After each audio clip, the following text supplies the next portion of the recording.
instead, and I didn't have to try and take pictures. Okay, so I know this one is a buck, and these are 3 weeks old. So see how I'm just holding the tail down with my thumb and then pulling back on the top part? You might have to try and zoom in. Unfortunately, the fur is not helping either. And I might have to do it more than once just to get him to cooperate. But one thing, yeah, there we go. All right, here is my doe volunteer.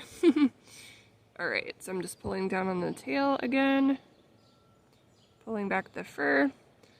Now, girls, making it weird, are almost like humans, where they are just, you're looking at where it's attached at the bottom here, and it doesn't pull up straight. It does in the back, like towards where my finger is. It does get kind of tall back there.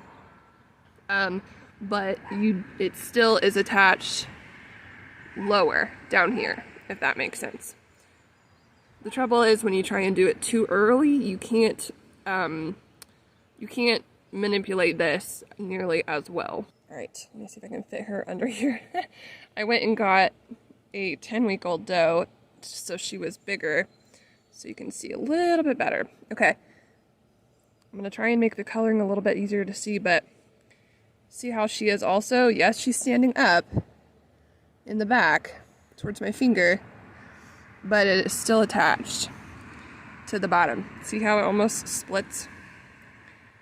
See how it almost basically splits like that? Okay, and here is another buck, but is also the same age as the girl. All right, see how easily and quickly he just stands right up? And so that's how a buck can almost look like a girl if you stop right there and he almost looks, you know, like it's a slit. Instead, that's where you have to make sure you're pulling hard enough so you get that nice tall shaft to know that it's a boy. Because he's too young. Like, if you could try and feel for his family jewels, but it would be really hard to find them. They're not there yet.